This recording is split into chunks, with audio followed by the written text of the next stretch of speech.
लता, रफ़ी, मुकेश, गीता दत्त, किशोर कुमार के बाद वो आशा ही थीं जिन्होंने स्वर्ण युग को जिया था। इतिहास के पन्ने जब भी भारतीय संगीत के स्वर्ण युग पर ठहरेंगे तो एक नाम इबादत की तरह उभरेगा। वो युग जिसमें लता मंगेशकर की पाकीज़गी थी, रफ़ी की रूहानियत थी, मुकेश का दर्द था और किशोर कुमार की दीवानगी थी। आज उस दौर की आखिरी गूंज, आखिरी स्वर और आखिरी गवाह सिर्फ एक ही शख्सियत थी, आशा भोसले। एक बार उन्होंने खुद कहा था कि वो फिल्म लाइन की आखिरी मुगल हैं। देखिए। इतिहास के पन्ने जब भी भारतीय संगीत के स्वर्ण युग पर ठहरेंगे तो एक नाम इबादत की तरह उभरेगा। एक ऐसा दौर जहां सुरों में खुदा बसता था, जहां लता मंगेशकर की पाकीज़गी थी, मोहम्मद रफ़ी की रूहानियत थी, मुकेश का दर्द था और किशोर कुमार की वो अल्लड़ दीवानगी थी। वक्त की बहरहम चाल ने सबको छीन लिया। साल 2022 में जब सुरकोकला लता मंगेशकर ने इस दुनिया को अलविदा कहा, वो उस किताब का एक पन्ना थी जिन्हें 1930 के दशक में लिखा गया था। वो 1940 के दशक की एक खनकती आवाज थी। वो 21वीं सदी में 20वीं सदी की आखिरी मुगल थी। मैं आखिरी मुगल हूँ। मैं आखिरी मुगल हूँ इस फिल्म लाइन का।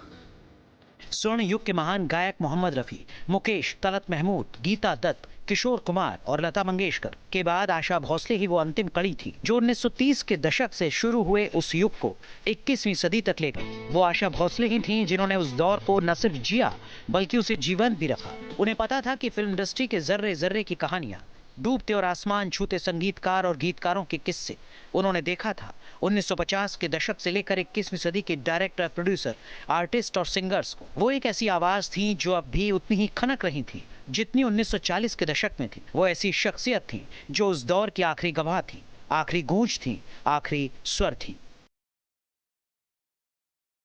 आज अगर आपको फिल्म इंडस्ट्री का इतिहास जो है वो सिर्फ मुझे मालूम है, हर एक की लाइफ मालूम है। डायरेक्टर, प्रोड्यूसर, आर्टिस्ट, सिंगर सब मैं जानती हूँ। मैं अगर बोलने बैठूँ तो 3-4 दिन लग जाएंगे, इतनी कहानियाँ हैं। वो सब मेरे मन में आती हैं, मैं कुछ भूली नहीं हूँ। उन्हें एक युग को अकेले अपने कंधे पर ढोने का गर्व था। आशा भोसले का सफर महज एक गायिका का सफर नहीं था, वो भारतीय सिनेमा के तकनीकी और सांस्कृतिक विकास की अपने आप में एक कहानी थी। जब केएल सहगल का दौर था, जब रिकॉर्डिंग के लिए बड़े बड़े पीतल के हॉर्न का इस्तेमाल होता था, आशा जी ने तब से इस दुनिया को देखा था।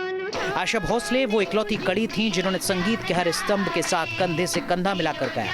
रफ़ी साहब की मखमली आवाज के साथ आशा की चंचलता ने कालजयी गीत दी। जब किशोर कुमार की दीवानगी और आशा की चंचलता मिलती थी तो रिकॉर्डिंग स्टूडियो से लेकर सिनेमा के पर्दे पर हलचल मच जाती थी।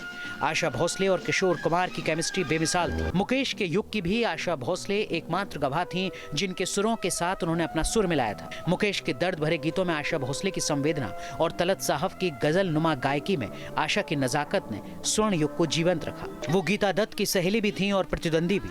उन्होंने उस दौर को न सिर्फ जिया बल्कि उसे अपनी आवाज से सींचा भी। वक्त बदला, तकनीक बदली, लोग बदले। आज न रफ़ी साहब हैं, न किशोर दा, न मुकेश की वो सादगी रही, न मन्ना डे का वो अनुशासन। और अब आशा भोसले भी चली गई। उनके पास सुनाने के लिए किस्सों का समंदर था और वो समंदर भी आशा ताई के साथ चला गया। वो सचमुच आखिरी मुगल थी, उस सल्तनत की रानी जहां सुरों की रियासत थी। उनकी आवाज याद दिलाती रहेगी कि स्वर्ण युग कैसा रहा होगा। वो आशा ताई के अंतिम संस्कार में आप देख पा रहे हैं आमिर खान पहुंचे हैं, उनके पीछे आप देख पा रहे हैं विक्की कौशल और भी तमाम बड़े चेहरे जो मौके पर मौजूद हैं।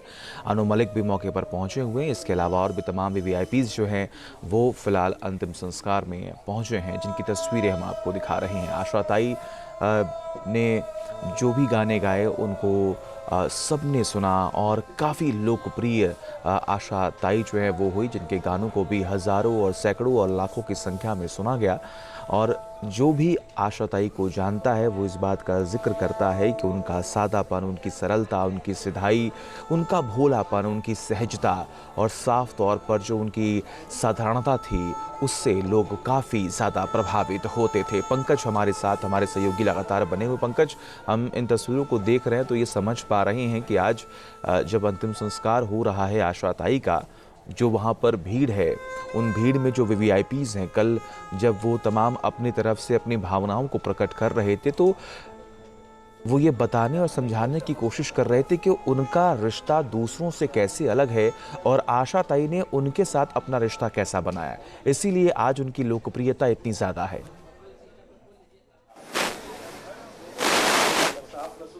परिवाराची सदस्य आहेत त्यांच्या आईच्या सुखादुःखात या सगळ्या मंडळी एकत्रितपणे त्यांच्याबरोबर। पंकज, आपको मेरी आवाज़ मिल रही है? तो ये तस्वीरें आप देख पा रहे हैं, जैसा कि हमने आपको बताया कि राजकीय सम्मान के साथ आशा ताई को अंतिम विदाई दी जा रही है और आप इन तस्वीरों को देखकर ये समझ पा रही हैं कि आखिर आशा ताई को लोग कितना प्यार करते थे, उनकी लोकप्रियता कितनी ज़्यादा थी कि आज अंतिम संस्कार के दौरान जो शमशान घाट है वहाँ पर चारों तरफ आपको भीड़ ही भीड़ यहाँ पर नज़र आ रही है, जहाँ पर इस वक्त आशा ताई का पार्थिव शरीर रखा गया है। और जब वहाँ पर तमाम बड़े चेहरे पहुँचे, जिनमें महाराष्ट्र के मुख्यमंत्री देवेंद्र फडणवीस, उप मुख्यमंत्री एकनाथ शिंदे, सुनेत्र पवार और इसके अलावा और भी तमाम जो बड़े चेहरे हैं, जो VIPs हैं, जो इंडस्ट्रीज से जुड़े हुए हैं, जो कि फिल्मी जगत से जुड़े हुए हैं, जो कि म्यूज़िक इंडस्ट्री से जुड़े हुए हैं, वो तमाम बड़े चेहरे आज आशा ताई को नम आँखों से विदाई देने के लिए आज पहुँचे हैं उस जगह पर जहाँ पर उन्हें अंतिम विदाई दी जा रही है, जहाँ पर उनका अंतिम संस्कार होना है। और जैसा कि मैंने आपको बताया कि जब भी आशा ताई का जिक्र होता है, उनकी सरलता का जिक्र होता है, उनके भोलेपन का जिक्र होता है, उनकी सहजता का जिक्र होता है। पंकज,